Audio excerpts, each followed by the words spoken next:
Welcome back friends. आज हम लोग इस क्लास में विकास की अवस्थाओं का सेकेंड पार्ट देखने की कोशिश करेंगे। अगर आप पिछला वीडियो नहीं देखे होंगे, पार्ट 1 नहीं देखे होंगे, तो डिस्क्रिप्शन बॉक्स में इसका लिंक दिया हुआ है, जिसमें जाकर के आप उस वीडियो को देख सकते हैं। आइए देखते हैं। पिछले वीडियो में हम लोगों ने विकास की अवस्थाओं को मुख्य रूप से दो अवस्थाओं को, गर्भावस्था यानी जन्म पूर्व की अवस्था जो कि भ्रूण के विकसित होने से लेकर के जन्म तक की जो 9 महीना या 280 दिन होते हैं उसको देखा। सेकेंड स्टेज हम लोगों ने शैशवावस्था को देखा था। इसके बाद हम लोगों ने बाल्यावस्था में दो पार्ट होते हैं, एक होता है पूर्व बाल्यावस्था और दूसरा होता है उत्तर बाल्यावस्था। सामान्य तौर पे बाल्यावस्था को 2 से 12 वर्ष में विभाजित किया जाता है। तो उत्तर पूर्व बाल्यावस्था यानी कि 2 साल से लेकर के 6 वर्ष की आयु की जो विशेषताएं थी बालकों में, उन सारी चीजों को हम लोगों ने देख चुका था। अब हम लोग आज यहाँ पर देखने की कोशिश करेंगे 6 साल से लेकर के 12 वर्ष तक की आयु के बच्चों की क्या विशेषताएं होती हैं, क्या लक्षण होते हैं, इस अवस्थाओं में बच्चे किस प्रकार विकसित होते हैं और उनके विकास की क्या क्या लक्षण हमें दिखाई देते हैं, जिसके आधार पर हम यह कह सकते हैं कि बच्चे का विकास उचित और समुचित ढंग से हो रहा है। तो जो उत्तर बाल्यावस्था है, इसमें बच्चे विद्यालय जाना प्रारंभ कर देते हैं। जैसे कि हम जानते हैं जो औपचारिक शिक्षा की शुरुआत होती है वह यानी स्कूली शिक्षा की शुरुआत वह 6 साल की आयु से मानी जाती है। तो यह क्या विशेषता होती है, इसको निकल के आती है कि प्रारंभिक स्कूल की आयु, यानी कि यह क्या है, प्रारंभिक स्कूल की आयु होती है। बच्चा विद्यालय जाना प्रारंभ कर देता है। दूसरा है चुस्ती फुर्ती की आयु, यानी उत्तर बाल्यावस्था की जो उम्र सीमा होती है जो 6 से 12 साल होती है, इस अवस्था में बच्चे ज्यादा एक्टिव होते हैं, ज्यादा चुस्त रहते हैं, दुरुस्त रहते हैं, फुर्तीले रहते हैं। क्यों? क्योंकि वो फिजिकल एक्टिविटी काफी ज्यादा करते हैं। नेक्स्ट है नैतिक विकास की अवस्था। अभी हम लोगों ने देखा था कि पूर्व बाल्यावस्था में बच्चे के अंदर नैतिक विकास नहीं आता, नैतिकता नहीं आई थी, क्या सही है क्या गलत है, समाज द्वारा जो बनाए गए एक निश्चित मापदंड है आचरण एवं व्यवहार का, वो चीजें उसको समझ में नहीं आया था। अभी तक उसके अंदर क्या था कि अगर वह खुश रह रहा है, उसकी इच्छाओं की पूर्ति हो रही है, तो वह लोगों द्वारा, परिवार द्वारा बनाए गए जो मानदंड है वैसा व्यवहार प्रदर्शित करेगा, खुशी पूर्वक रहेगा, जिस चीजों को आप कहिएगा, जैसे बोलिएगा उस तरीके से कार्य को करेगा। लेकिन जैसे ही उसकी इच्छाओं की पूर्ति नहीं होगी, वो नाराज हो जाएगा, तो वह गुस्सा प्रकट करेगा, नाराजगी प्रकट करेगा, वह नैतिक अनैतिक चीजों को नहीं देख रहा है। लेकिन उत्तर बाल्यावस्था में बच्चे के अंदर अब नैतिकता का विकास होने लगता है, उसकी मानसिक परिपक्वता इस लेवल पे पहुंच जाती है कि क्या सही है क्या गलत है, समाज द्वारा जो बनाए गए हैं चोरी करना, झूठ नहीं बोलना, इन सब सारी चीजों को वह मानता है कि ये सब अनैतिक कार्य हैं, तो इन सब चीजों को अब वह नहीं करने का प्रयास करता है। अगली है आत्मनिर्भरता की आयु। आत्मनिर्भरता से तात्पर्य यहाँ पर यह नहीं है कि वह अपना वित्त पोषण करने लगे, अपना भोजन खुद अर्जित करने लगे, इन सब सारी चीजों से नहीं है। यहाँ पर आत्मनिर्भरता से तात्पर्य है कि बच्चे अब अपने दैनिक कार्यों में आत्मनिर्भर हो जाते हैं। जैसे हम लोगों ने शैशवावस्था में देखा कि बच्चा पर निर्भर होता है, या प्रारंभिक बाल्यावस्था जो है जिसे पूर्व बाल्यावस्था भी कहा जाता है, इस अवस्था में बच्चे माता पिता और परिवार के अन्य सदस्यों पर पूरी तरीके से आश्रित होते हैं। वो भोजन स्वयं नहीं कर पाते हैं, दूध या पानी स्वयं नहीं पी पाते हैं, अपने कपड़े स्वयं नहीं चेंज कर सकते हैं। तो इन सारी क्रियाओं में अब बच्चा क्या हो जाता है, उत्तर बाल्यावस्था में आत्मनिर्भर हो जाता है। वह इन सब कार्यों को स्वयं अपने से करने लगता है और इस कार्यों को करने में उसे खुशी और गर्व की भी अनुभूति होती है। उसे यह लगता है कि मुझे ज्यादा विशिष्ट ध्यान दिया जाएगा, मुझे शाबाशी प्रदान किया जाएगा, और वह खुश होता है जब स्वयं से कपड़े पहनने लगता है, स्वयं से स्नान करने लगता है, स्वयं से भोजन करने लगता है। तो यह आयु क्या कहा जाती है, आत्मनिर्भरता की आयु।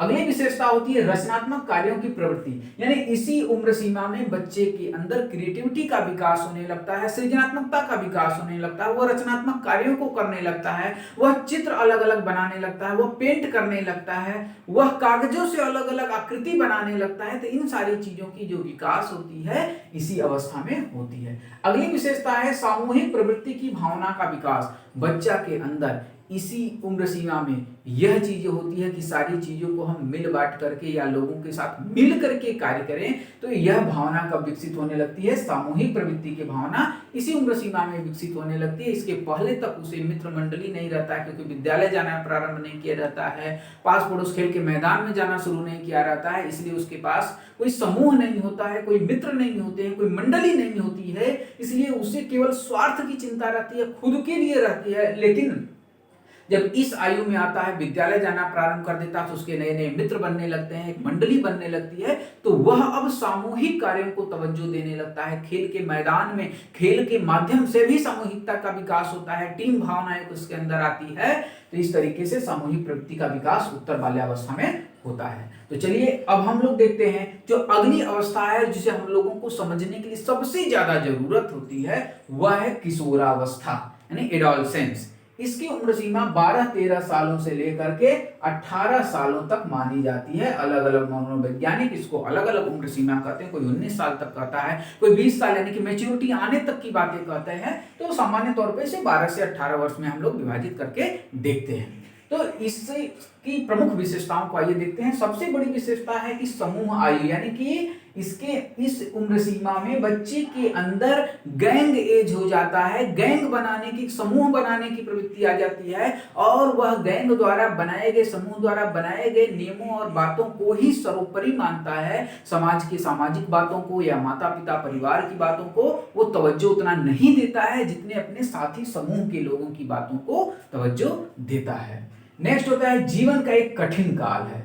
देखिए किशोरावस्था जो होता है वह आधी संघर्ष और तूफान की अवस्था कहा गया है। बच्चा के अंदर बहुत सारे शारीरिक और मानसिक परिवर्तन होते हैं, संवेगात्मक परिवर्तन होते हैं। बच्चा अपने आप को अस्थिर समझने लगता है। इसमें बच्चे को समझ में नहीं आता है कि हम बड़े हैं या छोटे हैं। कई बातों पर परिवार के सदस्य कहते हैं तुम अब इतने बड़े हो गए हो, सयाने हो गए हो, अब तुमको ऐसे व्यवहार नहीं करना चाहिए। कुछ ऐसे कार्य होते हैं जिसपे परिवार के ही सदस्य कहते हैं तुम अभी इतने बड़े नहीं हुए हो कि ये काम तुम कर रहे हो। यानी बच्चा खुद कंफ्यूज हो जाता है, उसको समझ में नहीं आता कि हम बड़े हैं या छोटे हैं। तो ये जो शारीरिक, मानसिक और संवेगात्मक परिवर्तन उसमें आता है, इसके उसको एडजस्ट करना काफी समस्या की अवस्था हो जाती है। यही कारण है कि इसे जीवन का एक कठिन काल भी कहा जाता है अन्य कालों की अपेक्षा।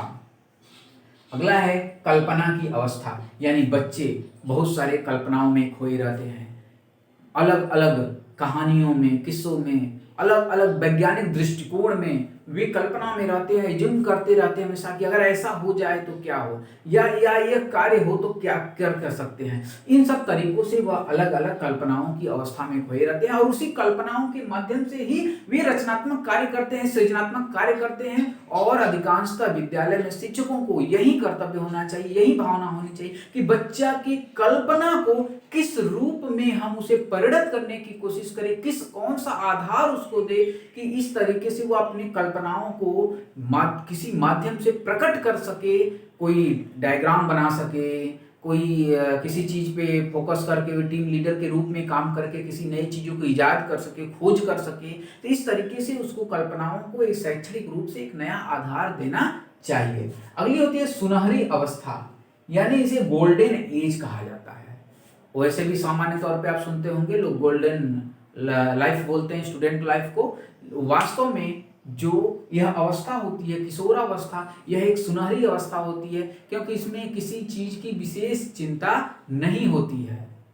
आपको किस तरीके से खाने की व्यवस्था करना है, किस तरीके से कपड़े की व्यवस्था करना है, किस तरीके से स्कूल की किताब कॉपी या फीस की व्यवस्था करना है, इन सब सारी चीजों की चिंता बच्चों को नहीं रहती है। यही कारण होता है कि इसे गोल्डन एज कहा जाता है या सुनहरी अवस्था कहा जाता है। और यही अवस्था होती है जहां से बच्चा जिस मार्गदर्शन उसको जैसा मिलेगा, जिस रास्ते पर चलना चाहेगा, जिसकी समूह के सदस्य जिस तरीके के विश्वास रखते होंगे, जो आचरण रखते होंगे, उस रास्ते पर बच्चा चलना प्रारंभ कर देता है। अगली व्यवस्था होता है परिवर्तन की आयु, आंधी तूफान, संघर्ष एवं उलझन की आयु, यानी कि इसे चेंजेज की एज कहा जाता है, क्योंकि अभी हमने आपको बताया कि बहुत सारे फिजिकल, मेंटल और इमोशनल चेंजेज आते हैं बॉडी में, तो ये इसकी अवस्था होती है। आंधी तूफान, संघर्ष एवं उलझन की अवस्था होती है। आंधी तूफान और संघर्ष उलझन की अवस्था, इसे स्टेनले हॉल ने कहा था। एक मनोवैज्ञानिक थे स्टेनले हॉल, जिन्होंने कहा था कि जो किशोरावस्था है वह आंधी तूफान और संघर्ष की अवस्था है। यानी बच्चा के अंदर बहुत सारे विचार आते रहते हैं, बहुत सारे कल्पना आते रहते हैं, बहुत सारे संवेगात्मक परिवर्तन होते रहते हैं, बहुत सारे मानसिक परिवर्तन होते हैं, शारीरिक परिवर्तन होते हैं। इन सब सारी चीजों में बच्चा बहुत संघर्षमय स्थिति होता है, उसके मन में बहुत उलझन होती है, इसीलिए उसे उलझन की अवस्था कहा जाता है। वो सही और गलत निर्णय लेने में भी कंफ्यूज होने लगता है, परेशान होने लगता है। कई बार ऐसे बच्चों के लिए काउंसलर की जरूरत पड़ती है, उसकी काउंसलिंग की जरूरत पड़ती है, जिसके माध्यम से उसे एक सही मार्गदर्शन, एक सही रास्ता दिया जा सके। अगली विशेषता होती है घनिष्ठ मित्रता की आयु। इसी उम्र सीमा में बच्चे अपने किसी जो साथी समूह होते हैं, मित्र समूह होता है, उसमें से कुछ बच्चों के साथ, कुछ मित्रों के साथ काफी घनिष्ठ हो जाते हैं, जिससे वे अपने सभी तरीके की बातों को, सभी समस्याओं को, सभी तरीके की समस्याओं को शेयर कर सकते हैं। इसके अलावा है रुचियों में अस्थायित्व, यानी कि इसी उम्र सीमा में, किशोरावस्था की उम्र सीमा में ही बच्चों के अंदर में उनकी जो इंटरेस्टेड होते हैं, अलग अलग क्षेत्रों में जो इंटरेस्ट होता है वह संकुचित होकर के किसी एक क्षेत्र में हो जाता है, और उसी एक क्षेत्र के माध्यम से बच्चा अपने जीवन में जो कुछ बनना चाहता है उसके मार्ग पे वह अग्रसर होना प्रारंभ कर लेता है। अगली होता है स्वतंत्रता व विद्रोह की भावना। यानी इस उम्र सीमा में ही बच्चे क्या होते हैं, स्वतंत्र रहना चाहते हैं, अपने निर्णयों को स्वतंत्र रूप से लागू करना चाहते हैं। परिवार के सदस्यों या माता पिता के लोगों के द्वारा जो विचार आचार या किसी चीज की बातों को उसके ऊपर कहा जाता है करने के लिए, तो उसे लगता है कि मुझे गुलाम बनाया जा रहा है, मेरे ऊपर दबाव दिया जा रहा है, मुझे जबरदस्ती ये काम कराया जा रहा है। और ऐसी स्थिति में क्या करता है, वो विद्रोह करने लगता है, यानी कि बातों से विद्रोह करने लगता है, बात मानना बंद कर देता है, खिलाफ में बोलने लगता है, अपनी बातों को रखने लगता है। तो यही जो एज होती है वह स्वतंत्रता और विद्रोह की भावना इसके अंदर आती है। अगला है समाज सेवा की भावना। इसी उम्र सीमा में बच्चों के अंदर समाज के प्रति सेवा करने की भी भावना आने लगती है। अब वह दूसरों की सेवा करने लगता, प्रारंभ कर देता है। वह ईश्वर में विश्वास करने लगता है, अपने अपने जिस धर्म का होता है वह उस धर्म के ईश्वर तथा धर्म में विश्वास करने लगता है, पूजा पाठ करने लगता है जगह जगह पे मंदिर या मस्जिद, गिरजाघर, जिस धर्म का अनुयायी है उस धार्मिक स्थानों पर जाने लगता है, दान पुण्य करने लगता है। इस तरह की प्रवृत्ति बच्चे के अंदर इसी किशोरावस्था में आती है। अगला है वीर पूजा की भावना। यह एक महत्वपूर्ण विशेषता है जिसे हीरो वर्शिप कहा जाता है। इसी उम्र सीमा में बच्चे अपने किसी भी क्षेत्र में, जिस क्षेत्र में उसको इंटरेस्ट होती है, उस क्षेत्र के किसी व्यक्ति विशेष को वह अपना आइडल मान लेता है और उसी के अनुसार बनने की कोशिश करता है। अगर किसी के सिनेमा जगत में इंटरेस्ट है तो अपने किसी अभिनेता या अभिनेत्री को मान लेता है, किसी को खेल में रुचि है तो खिलाड़ी को मान लेता है, किसी को विज्ञान में रुचि है तो किसी वैज्ञानिक को, किसी गणितज्ञ को, कभी किसी शिक्षक को, या किसी अपने आस पड़ोस के ऐसे व्यक्ति को जो एक सफल व्यक्तित्व के रूप में जाना जाता है, सफल हुआ है किसी क्षेत्र में। तो बच्चा का इंटरेस्ट जिस क्षेत्र में रहता है उस क्षेत्र के किसी एक सफल व्यक्ति को अपना रोल मॉडल मान लेता है, आइडल मान लेता है, उसी के का वह पूजा करता है, यानी कि उसका गुणगान करता है, उसी के जैसा बनने की कोशिश करता है अपने जीवन में। इसी को वीर पूजा की भावना कहा जाता है और यह किशोरावस्था की उम्र में ही आता है। अगला है स्वाभिमान की भावना। इस उम्र सीमा में बच्चे स्वाभिमान रखते हैं, यानी उनके अंदर इस चीज की भावना अब आ जाती है कि माता पिता किसी दूसरे के सामने उसकी बुराई नहीं करें। अगर डांटना हो, फटकारना हो, किसी गलत कार्य के लिए अगर बोलना हो तो वह अकेले में करे, किसी दूसरे के सामने नहीं करे। यानी उसको यह लगने लगता है कि मेरी भी कोई इज्जत है, और जब मेरी इज्जत है तो किसी दूसरे के सामने मेरी शिकायत नहीं किया जाए, जिससे कि समाज में मेरी स्वीकृति नहीं हो। ऐसी भावना नहीं उनके अंदर आने लगती है कि इस तरीके का आचरण या इस तरीके से व्यवहार परिवार के सदस्य मेरे प्रति नहीं करे। और उसके अंदर भी इस चीज की भावना आती है कि हम ऐसे कार्य करें, ऐसी बातें करें, इस तरीके के क्रियाकलाप करें कि मुझे समाज में स्वीकृति मिले।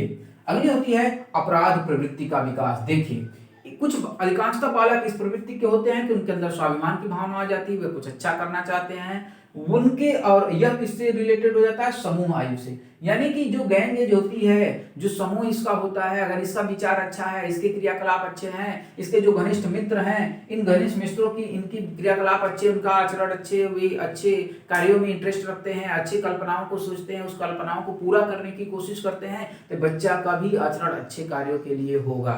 लेकिन अगर इसी में इसकी संगत गलत आयु समूह के बच्चों के साथ पड़ गई, गलत बच्चों के साथ पड़ गई, गलत समूह के साथ पड़ गई, तो उसी समूह के आचरण और व्यवहार करने लगेगा और परिणाम यह होगा कि यह अपराध प्रवृत्ति की तरफ बढ़ जाएगा।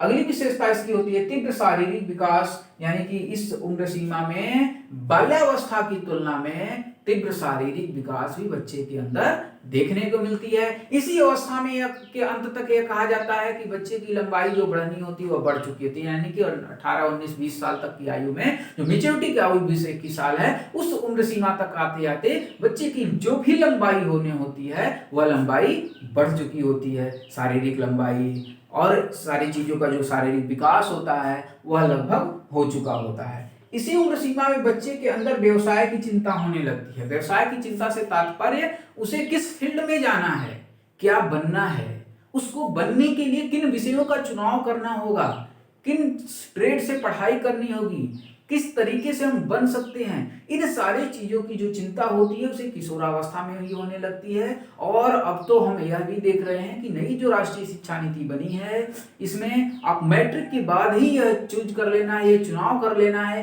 कि आपको किस फील्ड में जाना है। आपको डॉक्टर बनना है, आपको इंजीनियर बनना है, आपको साइंटिस्ट बनना है, आपको शिक्षक बनना है, आपको वकील बनना है, बैरिस्टर बनना है, आपको चित्रकार बनना है, आपको लेखक बनना है, आप जो कुछ भी बनना चाहते हैं आप मैट्रिक के बाद ही डिसाइड करने लगेगा।